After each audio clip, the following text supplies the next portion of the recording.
Bismillah ar-Rahman ar-Rahim. This is our first chapter on the course of Introduction to Human Resource Management. The importance of the human resource management and how the human resource management works in the management process. Show with examples why human resource management is important for all the managers. This is the first chapter we are discussing with you people and explaining you the importance of the uh, in the introduction.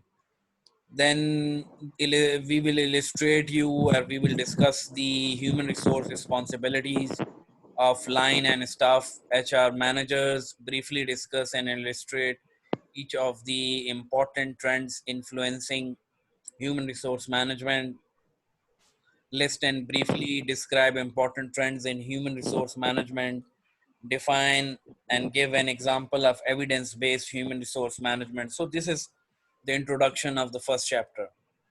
So when moving further, going to the further, uh, I would like to ask from you people that share your views about the previous class. If you remember your previous class, so give me the overview. How many number of chapters do you people studied in the previous classes?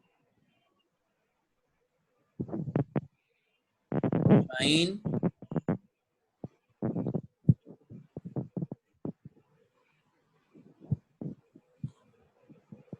आप अपना mic connect करें mic को.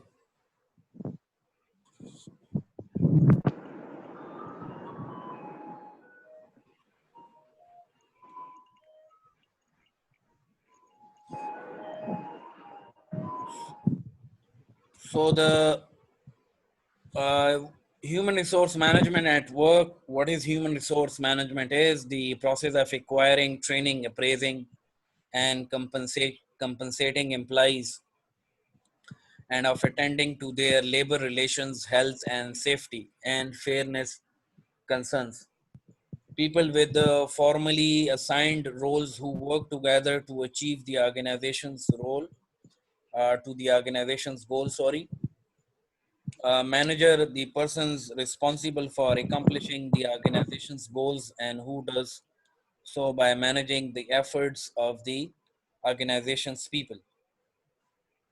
This is a management process at planning, organizing, staffing, leading, and controlling. So you people know about that. All of the management operations is start with the management, start with the planning, and then we will talk about the organizing and then staffing and then leading and then as well as controlling the cycle of the uh, organizations in the management process. Then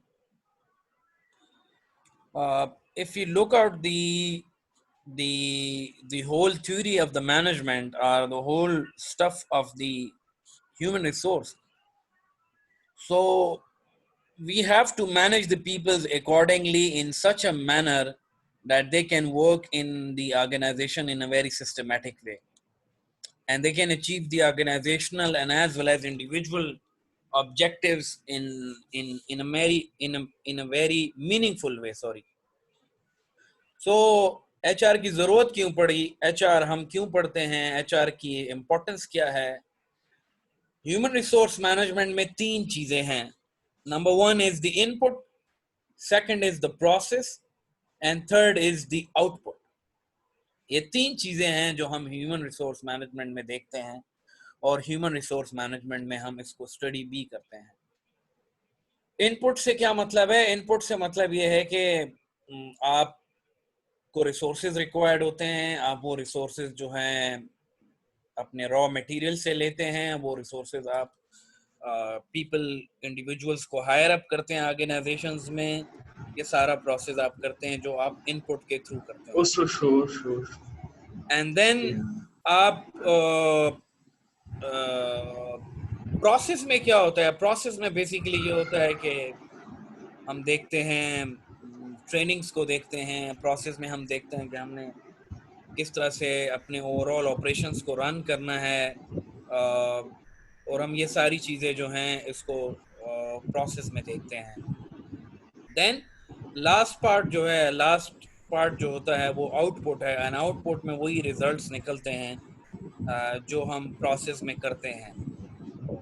मतलब उसका कहने का मतलब ये है कि for example we are talking about process में आप ट्रेनिंग्स करते हैं, प्रोसेस में आप कंपनसेशंस करते हैं, प्रोसेस में आप जॉब एनालिसिस करते हैं, प्रोसेस में आप मैनेजमेंट प्रैक्टिसेस करते हैं, ये सारी चीज़ें आती हैं उसमें। एंड देन उसके रिजल्ट्स में जो है एटीट्यूड्स और बिहेवियर्स को हम ऑब्जर्व करते हैं। तो क्योंकि ये हम ऑपरेशनल मैनेजमेंट को नहीं पढ़ रहे, we are talking about human resource management, तो ह्यूमन रिसोर्स मैनेजमेंट का जो आउटपुट होगा वो बेसिकली एटीट्यूड्स और बिहेवियर्स के साथ होगा कि how you assess the behavior of individuals in the organization, how you assess the particular practices of the individuals in the organizations। तो ये सारी चीज़ें जो हैं हम इसमें इसको असेस करते हैं इन 3 एलिमेंट्स के साथ। ह्यूमन रिसोर्स मैनेजमेंट प्रोसेस में व्हेन यू टॉकिंग अबाउट, तो हम इसमें बेसिकली देखते हैं एक्विजिशंस को, ट्रेनिंग्स को, अप्रेजल्स को, कंपनसेशंस को, लेबर रिलेशंस को, हेल्थ एंड सेफ्टी को, फेयरनेस को, ये सारे एस्पेक्ट्स जो हैं ये ह्यूमन रिसोर्स मैनेजमेंट प्रोसेस के साथ लिंक्ड होते हैं। टोटल अगर देखा जाए तो there are almost 80 practices all over the world. I am not figure out the exact number, but this is almost 80 practices. But दुनिया में सारी की सारी प्रैक्टिसेस नहीं फॉलो होती because of the limited resources, because of the you can say that के organisational resources limited होते हैं, बजट्स कम होते हैं। तो almost 17 to 19 on average globally human resource practices को फॉलो किया जाता है और प्रैक्टिसेस को फॉलो किया जा रहा है। Then the other thing is that के हम क्यों ह्यूमन रिसोर्स मैनेजमेंट या why we are discussing या what is human resource management is, so it's all about people in organizations. We're only talking about people in organizations, and we only discussing those individuals, people who working or who are working in the organization or who are ready for the organization or who work for the organizations actually. So this is how the whole things work. This is how the whole operations work in the organizations. Then the other thing is that के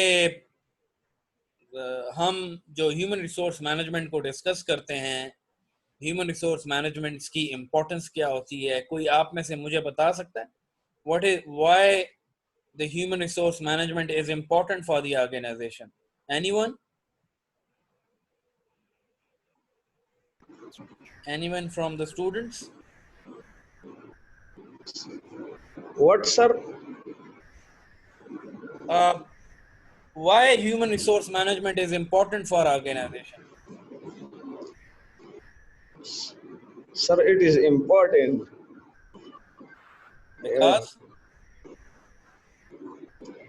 Because without a human resource management, we can't manage our organization properly. सही हो गया, सही हो गया।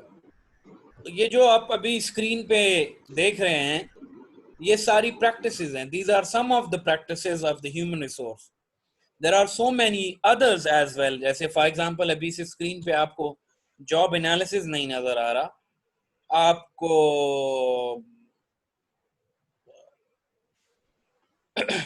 Development नहीं नजर आ रही, आपको जो है others operations of the organizations as well as नहीं नजर आ रहा है।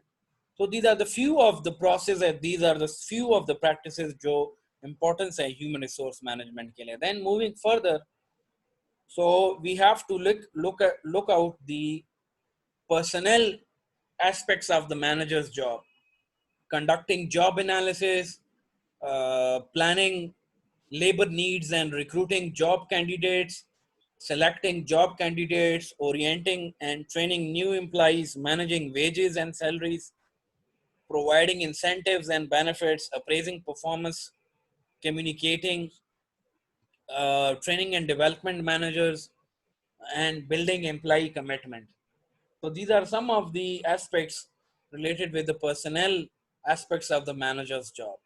मतलब what managers do for the employee in the organization. So they conduct the job analysis.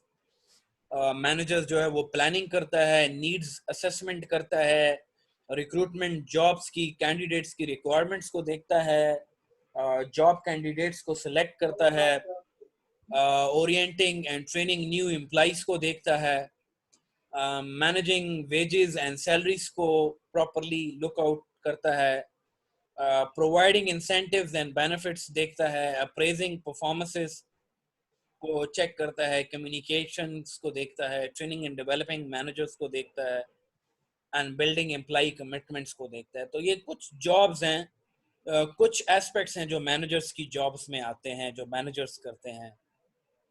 Some of the mistakes जो पर्सनल्स करते हैं, hire the wrong person for the job. Wrong person for the jobs कब आता है? Wrong person for the job तब आता है जब मैनेजर्स अपना रोल प्रॉपरली प्ले नहीं करते.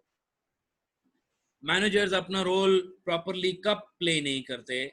मैनेजर्स अपना रोल तब प्ले नहीं करते जब वो प्रॉपरली नीड असेसमेंट नहीं करते हैं जॉब की.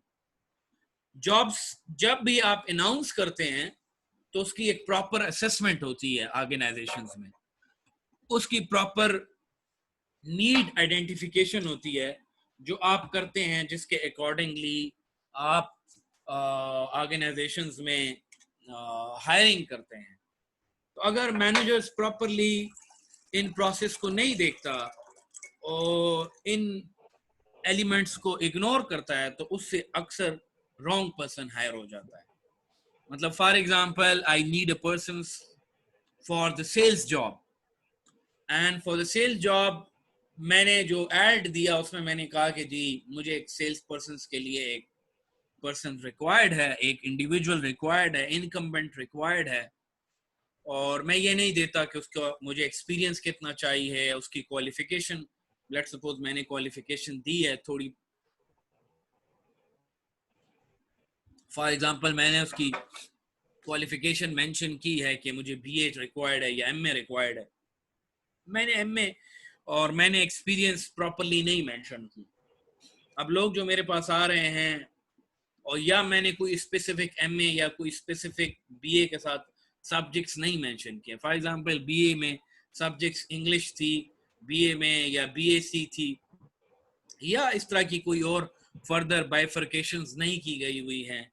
तो हो सकता है ऐसे भी कैंडिडेट्स आ जाएं जिन्होंने बीए इस्लामियात किया हो और वो मेरी या कोई और ऐसी डिग्री की हो, उर्दू किया हो, जो मेरी रिक्वायरमेंट के अकॉर्डिंगली ना हो. तो फिर मेरा इंटरव्यू पे टाइम वेस्ट होगा. Then I conducting a lot of interview with the peoples, और फिर इससे प्रॉपरली मेरा टाइम भी वेस्ट होगा. एंड देन पोस्ट एक्सपीरियंस की मैंने बात नहीं की हुई है, और तो मैं जब इंटरव्यूज में लोगों के साथ बात करता हूँ और फिर उसके अकॉर्डिंगली मुझे एक एक्यूरेट पर्सन जो मेरे एक सेल्स की प्रोफेशन के लिए रिक्वायर्ड था वो मुझे नहीं मिल पा रहा. तो इस सिनेरियो में, इस सिचुएशंस में मोस्ट प्रोबेबली मुझसे रॉन्ग पर्सन जो है वो हायर हो जाएगा उस जॉब के लिए, उस पार्टिकुलरली एरिया के लिए. देन अदर एस्पेक्ट्स ये होता है कि आप उसको प्रॉपरली उसकी पर्सनालिटी को असेस नहीं करते हो, आप उसकी पर्सनालिटी को प्रॉपरली जज नहीं करते हो, आप उससे टाइमिंग्स को फिक्स नहीं करवाते हो. फॉर एग्जांपल, आप उससे ये नहीं बात करते हो कि आप किस वक्त तक अवेलेबल हो, कितना टाइम आप हमें दे सकते हो. लेट्स सपोज हम अगर आपको आफ्टरनून में एंगेज करें तो क्या आफ्टरनून शिफ्ट्स में आप अवेलेबल होंगे कि नहीं अवेलेबल होंगे. ये बात आपने ड्यूरिंग इंटरव्यूज उसके साथ नहीं डिस्कस की हैं. And when after the joining you imposed such type of the restrictions on him or her, तो फिर वो डेफिनेटली आपके साथ आफ्टर 4 PM नहीं रुकेगा और वो कहेगा जी मेरी 4 PM कोई और कमिटमेंट्स हैं. ड्यूरिंग इंटरव्यू आपने मुझसे इस तरह की कोई बात नहीं की थी. तो इस तरह से फिर अक्सर रॉन्ग सिलेक्शन हो जाती हैं. इस तरह से अक्सर रॉन्ग इंडिविजुअल्स आपकी ऑर्गेनाइजेशंस में आ जाते हैं, या एक्सपीरियंस, लैक ऑफ एक्सपीरियंस होता है, या आपने किसी इंडिविजुअल को किसी एक एलिमेंट पे असेस किया होता है, किसी एक फैक्टर पे उसको असेस किया होता है, रेस्ट ऑफ द फैक्टर्स को आपने उसको इग्नोर किया होता है। फॉर एग्जाम्पल, आपने उसको सिर्फ देखा है कि वो हैंडसम है और सिर्फ आपने उसकी पर्सनालिटीज की प्लेजेंट पर्सनालिटी की वजह से आपने उसको हायर कर लिया ऑर्गेनाइजेशंस में, और आपने ये नहीं देखा कि वो कितना कॉम्पिटेंट है, वो कितना अच्छा डिलीवर्ड कर सकता है। ये चीजें आपने नहीं देखी, तो फिर ये प्रॉब्लम्स बनती हैं ऑर्गेनाइजेशंस में। एक्सपीरियंस हाई टर्नओवर, उसकी वजह से यही होगा, या तो वो आपको ऑर्गेनाइजेशन को छोड़ जाएगा या आपको उसको निकालना पड़ेगा, क्योंकि वो रॉन्ग सिलेक्शन है आपकी, आपने राइट पर्सन्स को सिलेक्ट नहीं किया है। Have you people not doing their best, have your people not doing their best.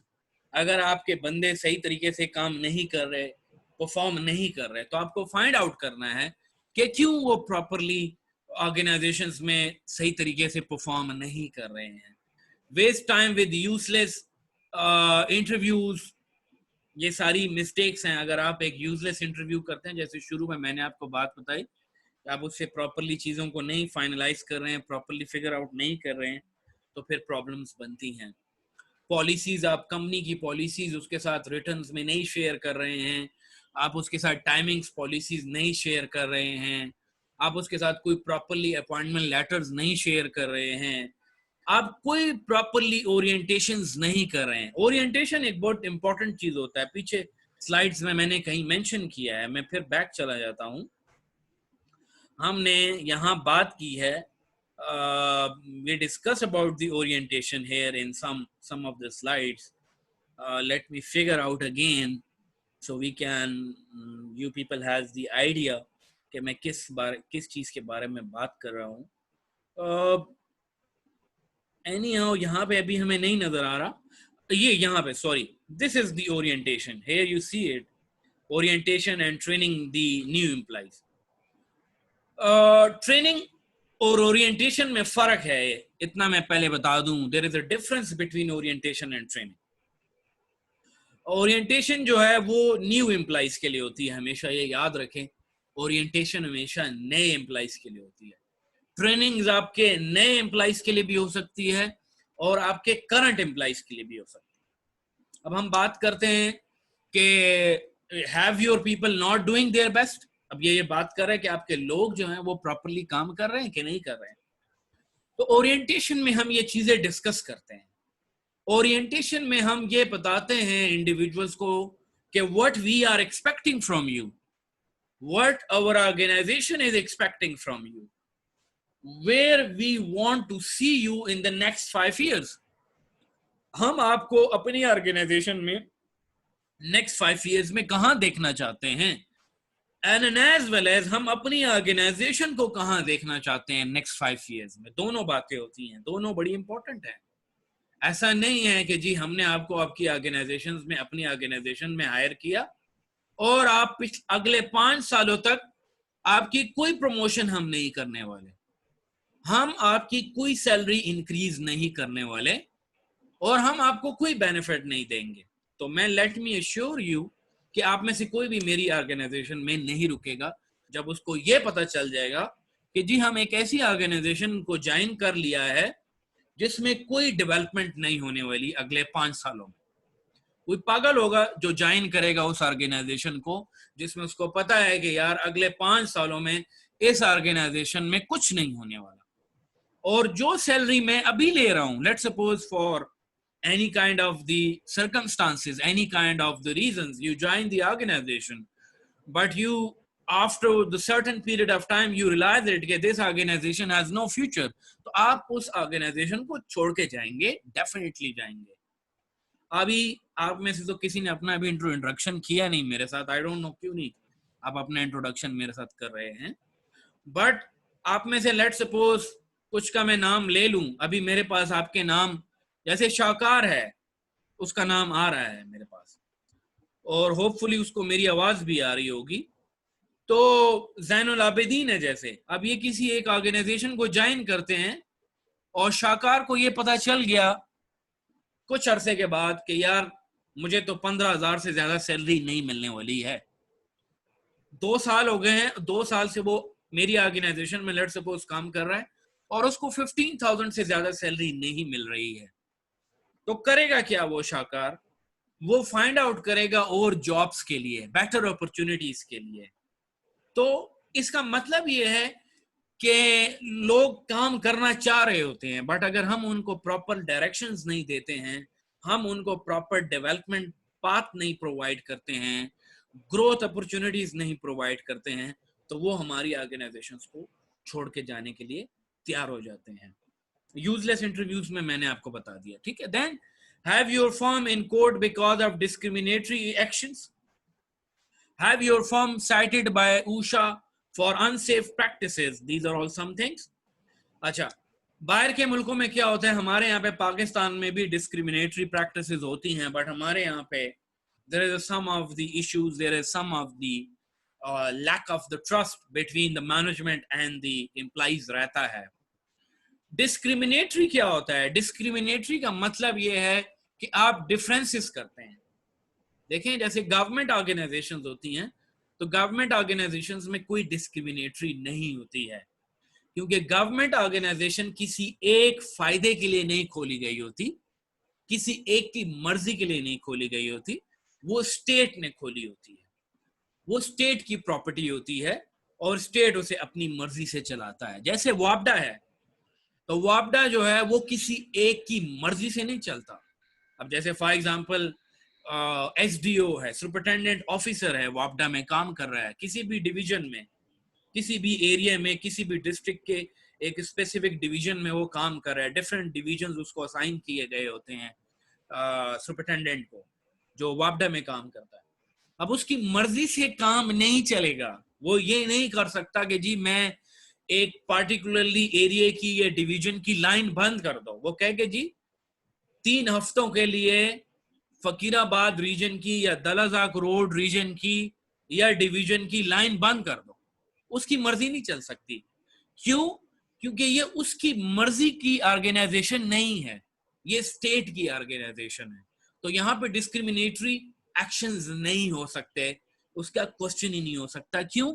क्योंकि गवर्नमेंट ने उसके लिए रूल्स बनाए हैं, गवर्नमेंट ने उसके लिए प्रैक्टिसेस बनाई हैं। तो डिस्क्रिमिनेटरी एक्शंस वहां होते हैं जहां rules, regulations, practices, standards weak होते हैं। whenever there is a lack of practices or whenever there is a lack of proper regulations in the organization, or whenever there is a lack of, you can say that, the standard policies and practices in the system, तो वहां पे क्या होगा, वहां पे discriminatory actions होगा। Anyone has any question, please ask here. If you still not clear with discriminatory actions, please ask from me, so I will clear you more. I will elaborate you more in a very better way. Anyone, please ask.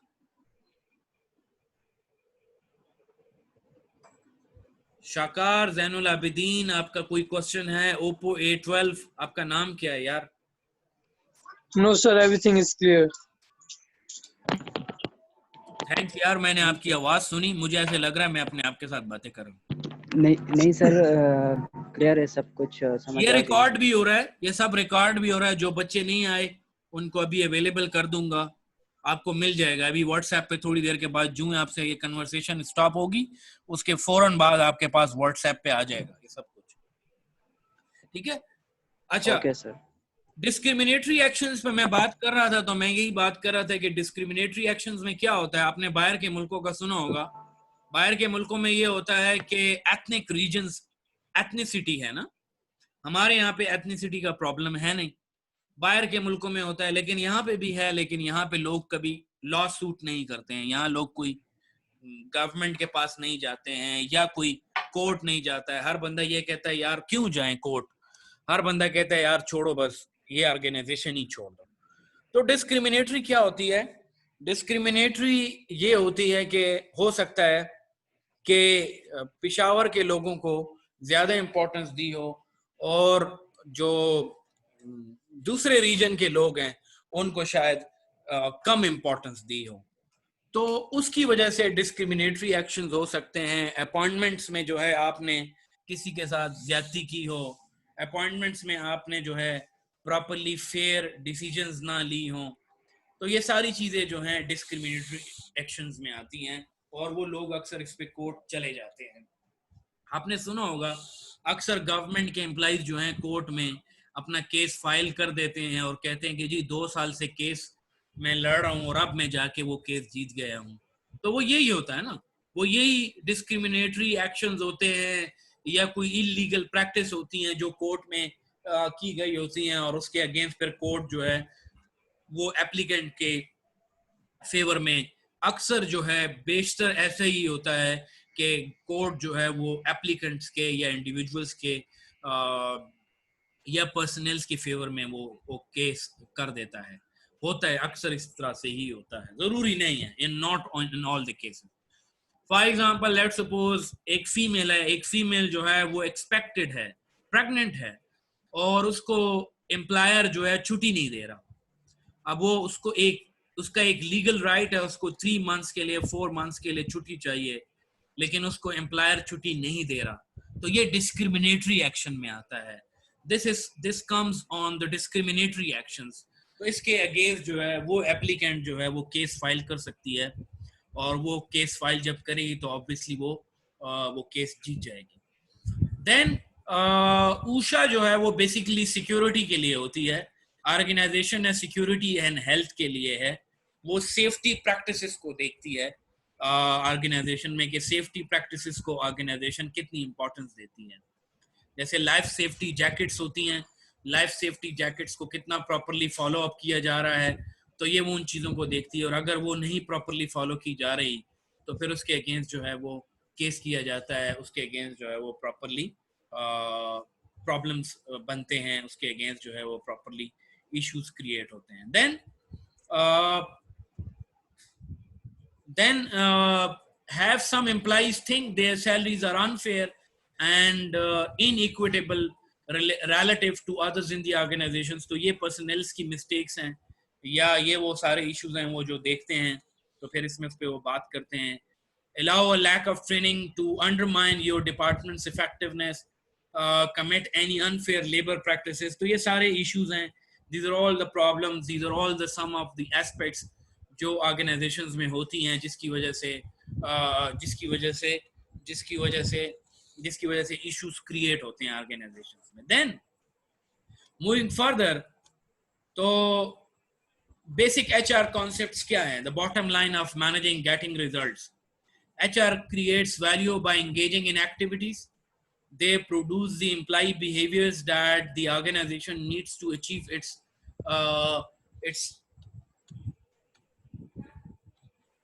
strategic goals. Looking ahead, using evidence-based HRM to measure the value of HR practices or HR activities in achieving those goals. Evidence-based HRM क्या होती है? ये word आपने शायद पहले भी सुना हो। ये है क्या चीज evidence based HRM? Human resource में मल्टीपल प्रैक्टिसेस हैं। स्टार्ट में मैंने आपको बताया कि देयर इज ऑलमोस्ट 80 प्रैक्टिसेस है। मैं आपको वो आर्टिकल शेयर कर दूंगा जिसमें मैं आपको बता सकता हूं कि जिसमें मोर देन 80 प्रैक्टिसेस हैं और मोर देन 80 प्रैक्टिसेस जो हैं वो ऑर्गेनाइजेशंस में होती हैं। एविडेंस बेस्ड प्रैक्टिस क्या होती है या एविडेंस बेस्ड एचआरएम क्या होता है? फॉर एग्जाम्पल, एक डेवलप्ड कंट्रीज हैं और एक डेवलपिंग कंट्रीज हैं। There is a difference between a developing countries and a developed countries. दोनों में फर्क होता है। फॉर एग्जाम्पल, पाकिस्तान है, पाकिस्तान में एक हेल्थ ऑर्गेनाइजेशन है, जैसे हॉस्पिटल है, लेडी रीडिंग हॉस्पिटल है लेट्स सपोज। सेम कनाडा में एक हॉस्पिटल है, सेम जिस तरह का हॉस्पिटल लेडी रीडिंग हॉस्पिटल है, लार्ज हॉस्पिटल है, उसमें large number of doctors available है। ऑलमोस्ट अबाउट सारे एम्प्लॉइज को मिला के, डॉक्टर्स को नर्सेस को मिला के देखा जाए तो कोई अबाउट मोर देन 2000 या 3000 एम्प्लॉइज वहां पे काम करते हैं। इतना बड़ा हॉस्पिटल है वो, डॉक्टर्स और नर्सेस दोनों मिला के ऑलमोस्ट 3000 वहां पे वर्कर्स काम करते हैं। मे बी उससे भी ज्यादा हो, लेकिन as far as my knowledge is concerned almost 3000 है। कनाडा में भी कोई इसी तरह की ऑर्गेनाइजेशन है और उसमें भी 3000 एम्प्लॉइज हैं। अब जो प्रैक्टिसेस कनाडा में हो रही हैं और जो रिक्वायरमेंट कैनेडियन डॉक्टर्स को हैं या जो कैनेडियन प्रैक्टिसेस कर रहे हैं, वो सेम थिंग यहाँ पे नहीं हो रही है। क्यों नहीं हो रही है? क्योंकि यहाँ पे लैक ऑफ रिसोर्सेज है, यहाँ पे लैक ऑफ नॉलेज है। लेट्स सपोज यहाँ का एनवायरमेंटल प्रैक्टिसेस डिफरेंट है। अब अगर आपको कनाडा में किसी ने कहा है कि हॉस्पिटल में पेशेंट के साथ एक ही अटेंडेंट आएगा, तो एक ही अटेंडेंट जा रहा होता है। यहाँ पे आपको फोर्सफुली रोकना पड़ता है एक पेशेंट के साथ एक ही अटेंडेंट को रखने के लिए, वो भी बड़ी मुश्किल से होता है। इन द लास्ट टाइम में जब आज से 2 महीने पहले गया, तो उन्होंने कोरोना की वजह से जो है पेशेंट्स के साथ एक ही अटेंडेंट को छोड़ा था। अगर नॉर्मल डेज होते, नॉर्मल सर्कमस्टांसेस होते, तो वहां पे कोई ऐसा सिस्टम है ही नहीं कि एक पेशेंट के साथ एक अटेंडेंट हो। हमेशा यही होता है कि एक पेशेंट के साथ कम से कम 7 अटेंडेंट्स होते हैं, या 4 अटेंडेंट्स होते हैं, या 5 अटेंडेंट्स होते हैं। तो इससे होता क्या है? इससे होता यह है कि जो प्रैक्टिसेस आप करना चाह रहे हैं ऑर्गेनाइजेशन में, वो प्रैक्टिसेस आपको सिस्टम करने नहीं दे रहा। तो जब करने नहीं देता, तो वो सारी चीजें एविडेंस बेस्ड एचआरएम में आती है। वो सारी practices evidence based HRM volume में चली जाती हैं। आप उसको फिर एविडेंस बेस्ड एचआरएम में कवर अप करते हैं। आपको रिसोर्सेज रिक्वायर्ड होते हैं। एविडेंस बेस्ड में ये है, फॉर एग्जांपल मैं पहले एनालिसिस करता हूँ। मैं एनालिसिस करता हूँ सिटी यूनिवर्सिटी का, ठीक है। मेरे पास एक बाहर से बंदा आया, वो कहता है जी मेरे पास डिग्रीज हैं और मैंने बाहर से डिग्रीज ली हुई हैं और मैंने अमेरिका में 10 साल 15 साल काम किया है, मैं अब आपकी सिटी यूनिवर्सिटी में सर्व करना चाहता हूँ। और मेरा ओनर उसको कहता है कि जी आप कैसे सर्व करना चाहते हो? वो कहते हैं जी मैं आपकी यूनिवर्सिटी को as a vice chancellor join करना चाहता हूँ। अब वो हमारी यूनिवर्सिटी को as a vice chancellor join तो कर लेगा, लेकिन एविडेंस बेस्ड उसको रिसोर्सेज रिक्वायर्ड होंगे, एविडेंस बेस्ड उसको ह्यूमन रिसोर्स प्रैक्टिसेस रिक्वायर्ड होंगी। What kind of the values, what kind of the human resource practices are required for achieving those goals, which they are practices, which previously they are practices in America, they cannot implement the same things in Pakistan as well, as due to the lack of resources, due to the non-understandable mind setup which is prevailed in the Pakistan, as well as due to the lack of training practices in the Pakistan as well as. So these are all the issues, these are all the aspects जो lack करती हैं, जो evidence based में आती हैं। Another things क्या है, हम कहते हैं कि जी हम बाहर के मुल्क से 50 साल पीछे हैं, 100 साल पीछे हैं। कैसे पीछे हैं आप? 50 साल 100 साल पीछे हैं उससे। इसका क्या मतलब होता है?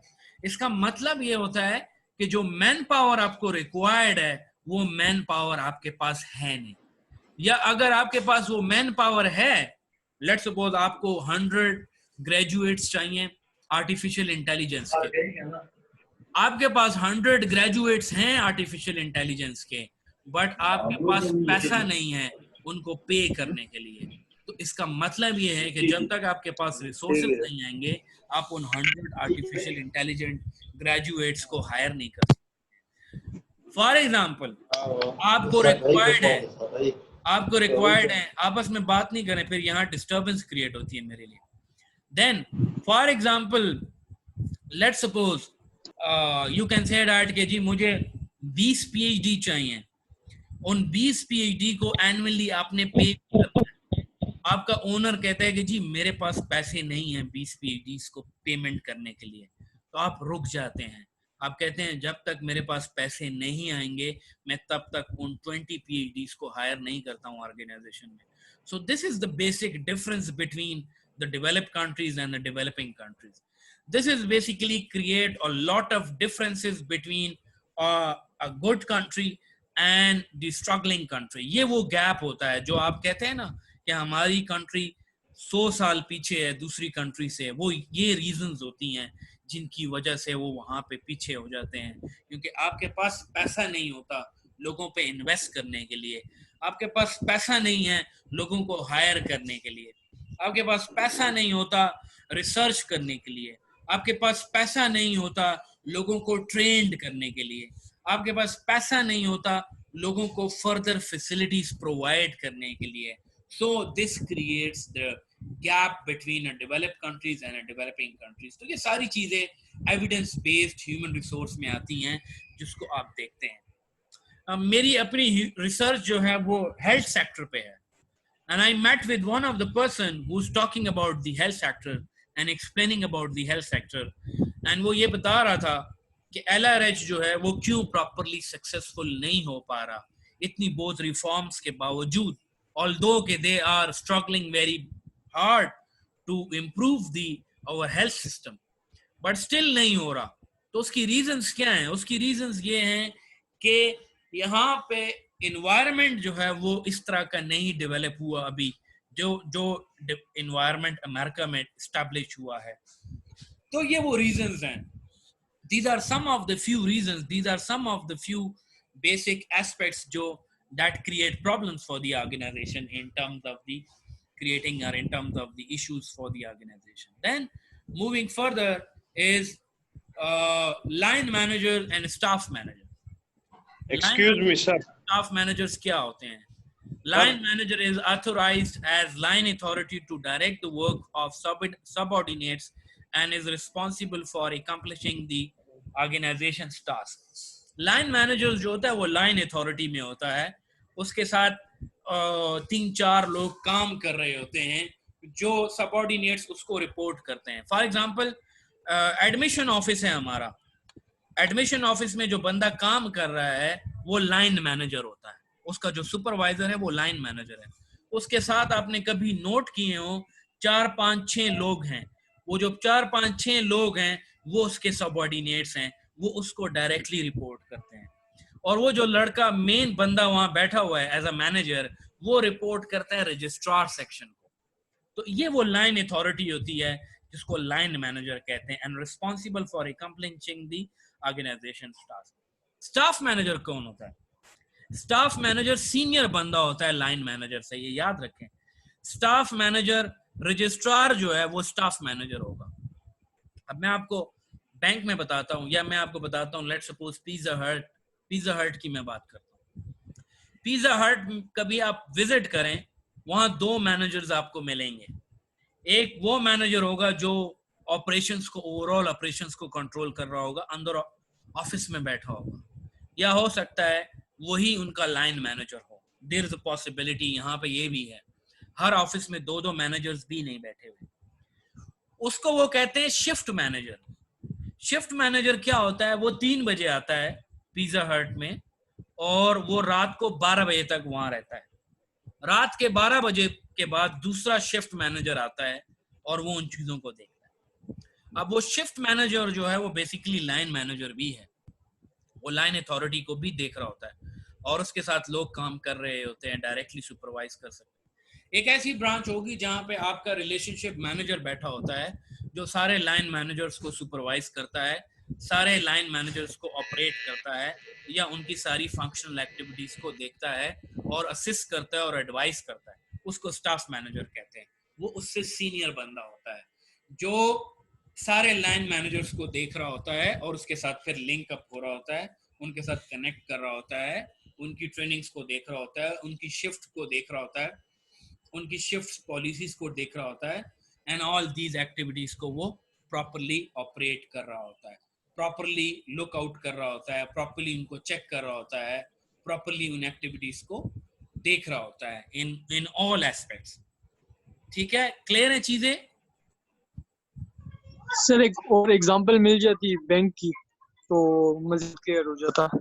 जी, बैंक में देखें, बैंक में क्या होता है, बैंक में जो लाइन मैनेजर है ना, बैंक में लाइन मैनेजर वो होता है जो ऑपरेशन मैनेजर है। बैंक में 2 मेन सीट्स हैं, एक होता है ऑपरेटिंग मैनेजर्स की, एक होती है बैंक मैनेजर की। बैंक मैनेजर भी होता है और एक वहां पे ऑपरेटिंग मैनेजर भी होता है, आपने देखा होगा। ऑपरेटिंग मैनेजर्स या ऑपरेशंस को जो देख रहा होता है, या ऑपरेशंस मैनेजर्स भी कहते हैं, कहीं पे ऑपरेटिंग मैनेजर्स हैं, कहीं पे ऑपरेशंस मैनेजर है, कहीं पे रिलेशनशिप मैनेजर्स के नाम से उसको दिया गया है। हर बैंक ने उसको डिफरेंट नाम दिए हैं। एक होता है क्लाइंट रिलेशनशिप मैनेजर्स के नाम से वो बंदा बैठा हुआ है, और एक बैंक में होता है बैंक मैनेजर। मैनेजर्स भी बैठा होता है। जो क्लाइंट रिलेशनशिप मैनेजर है ना, वो बेसिकली लाइन मैनेजर है। वो कहाँ पे चीजों को देख रहा होता है, वो देख रहा होता है बेसिकली कि आपका जो कैशियर है, टेलर जिसको कहते हैं, वो कैसे डील कर रहा है, वो ऑपरेशंस को कैसे प्रॉपरली मैनेज कर रहा है, जो कस्टमर्स आ रहे हैं उनको वो कैसे डील कर रहा है, कस्टमर्स के साथ वो किस तरह से हैंडलिंग कर रहा है, ऑपरेशंस कैसे कर रहा है। फिर ऑपरेशन मैनेजर्स जो है या क्लाइंट रिलेशनशिप मैनेजर्स जो है वो सारी चीज़ों को क्लोज अप करता है। बैंक मैनेजर्स उन सारे प्रोसेस को फिर आखिर में साइन करता है या ऑथोराइज करता है। और बैंक मैनेजर जो है वो हायरिंग्स को भी देखता है। बैंक मैनेजर्स जो है वो ऑपरेशनल मैनेजर्स की एक्टिविटी को भी देख रहा होता है। तो ये दोनों फर्क हो जाते हैं लाइन मैनेजर्स और स्टाफ मैनेजर्स में। देखें, आपके ऑर्गेनाइजेशंस में एक एडमिन होता है जिसको ये रिक्वायर्ड होता है कि कितनी इन्वेंट्रीज खरीदनी है, कब वो इन्वेंट्रीज खत्म हो जाएंगी और हमें न्यू इन्वेंट्रीज कब रिक्वायर्ड होंगी, वो ये सारी चीजें कर रहा होता है। और वो जो एडमिन है वो बेसिकली किस पे डिपेंडेंट करता है, वो डिपेंडेंट करता है अपने सबऑर्डिनेट्स पर। वो एडमिन जो है ना वो बेसिकली लाइन मैनेजर है, वो किसी को रिपोर्ट कर रहा होता है ना, वो रिपोर्ट कर रहा होता है let's suppose assistant branch manager को। तो जो भी रिक्वायरमेंट होगी वो असिस्टेंट ब्रांच मैनेजर को कॉल करेगा और कहेगा सर जी ये इन्वेंट्रीज खत्म हो रही हैं, हमें नेक्स्ट वीक्स में नई इन्वेंट्रीज के लिए चीजें चाहिए होंगी। तो असिस्टेंट ब्रांच मैनेजर अपने पास नोट करता है। तो जो एडमिन ऑफिसर है वो लाइन मैनेजर है बेसिकली, ये याद रखें, वो लाइन मैनेजर है। और उसको एडमिन ऑफिसर को किसने बताया है, एडमिन ऑफिसर के साथ भी नीचे एक टीम काम कर रही है जिसने उसको आके बताया है कि इन्वेंट्रीज खत्म होने वाली हैं, नेक्स्ट वीक्स के लिए इन्वेंट्रीज नहीं है। एडमिन ऑफिसर ने किसको कॉल की, एडमिन ऑफिसर ने कॉल की स्टाफ मैनेजर को। यहाँ पे स्टाफ मैनेजर की बात कर रहा है, मैं कह रहा हूँ कि उसने असिस्टेंट ब्रांच मैनेजर को कॉल की। असिस्टेंट ब्रांच मैनेजर ने वही सेम रिक्वेस्ट जो है ब्रांच मैनेजर को भेजी है कि जी हमें नेक्स्ट वीक के लिए ये 7 इन्वेंट्रीज रिक्वायर्ड है। तो ये सारी चीजें हैं जिसके अकॉर्डिंगली ऑपरेशंस को फिर मैनेज किया जाता है। अब इसमें फर्क क्या है, आप कहेंगे सर इसमें फर्क क्या है। लाइन मैनेजर जो है वो चीजों को ऑथोराइज कर रहा होता है, वो अथॉरिटी अपनी डेलीगेट कर रहा होता है या अथॉरिटीज को चेक कर रहा होता है। लाइन मैनेजर्स के पास ये राइट नहीं होता कि अपने सबऑर्डिनेट्स की ट्रेनिंग्स करें, वो अपने सबऑर्डिनेट्स की ट्रेनिंग्स नहीं कर सकता। अगर वो क्या करेगा, वो कहेगा सर जी मेरे पास ये जो 5-6 लोग हैं इनको ट्रेनिंग की जरूरत है, इनको ट्रेनिंग दो। तो वो ट्रेनिंग के लिए किसको कहेगा, स्टाफ मैनेजर को कहेगा या असिस्टेंट ब्रांच मैनेजर को कहेगा। असिस्टेंट ब्रांच मैनेजर भी हो सकता है कि कोई प्रिलिमिनरी ट्रेनिंग है तो assistant staff branch manager line manager को कहेगा इस बंदे को मेरे पास भेज दो, मैं इसको ट्रेनिंग दे देता हूँ। कुछ ऐसी ट्रेनिंग्स होंगी जो असिस्टेंट ब्रांच मैनेजर भी नहीं दे सकता, वो ब्रांच मैनेजर को रिक्वेस्ट करेगा, फिर ब्रांच मैनेजर उसको ट्रेनिंग प्रोवाइड करेगा। फिर ऐसी ट्रेनिंग्स भी हो सकती हैं जो ब्रांच मैनेजर भी नहीं कर सकता, फिर वो क्या करेगा, वो एचआर ऑफिसर को रिक्वेस्ट करेगा और फिर एचआर ऑफिसर उसके अकॉर्डिंगली उसको मैनेज करेगा। तो इधर यहाँ पे इन चीजों में डिफरेंसेस हैं, यहाँ चीजों में डिफरेंसेस हैं कि लाइन मैनेजर्स की डेलीगेशंस जो हैं, लाइन मैनेजर्स की रिस्पॉन्सिबिलिटीज लिमिटेड हैं, फिर स्टाफ मैनेजर्स की रिस्पॉन्सिबिलिटीज उससे ज्यादा हो जाती हैं, फिर असिस्टेंट ब्रांच मैनेजर की रिस्पॉन्सिबिलिटीज उससे भी ज्यादा हो जाती हैं, फिर ब्रांच मैनेजर्स की रिस्पॉन्सिबिलिटीज उससे भी ज्यादा हो जाएंगी। इस तरह से यहाँ पे ये चीजें डिफ्रेंशिएट होती हैं और यहाँ से इन चीजों में डिफरेंसेस आना शुरू हो जाते हैं। इसी तरह से ऑपरेशन मैनेजर्स जो हैं, ऑपरेशन मैनेजर बैंक में जो है वो बंदे नहीं हायर कर सकता, लेकिन ब्रांच मैनेजर जो है वो लोगों को हायर कर सकता है। ऑपरेशन मैनेजर रिकमेंडेशन दे सकता है बट वो बंदा नहीं हायर कर सकता बैंक में। तो ये फर्क है, डेलीगेशंस का फर्क है लाइन मैनेजर्स और स्टाफ मैनेजर्स में। होप आपको समझ आ रही होगी, क्लियर है चीजें? जी sir, clear. Any questions that you want to ask? No sir, clear. ये मैं यहाँ पे स्टॉप करता हूँ। नेक्स्ट क्लास हम Yes, कल sir. फिर लेंगे सेम टाइमिंग्स पे 4 बजे इंशाल्लाह। Okay sir, okay okay sir. Okay, thank you जी। मैं ये अभी इसकी रिकॉर्डिंग आपको सेंड कर रहा हूँ। ओके सर, ठीक है सर। Thank you sir.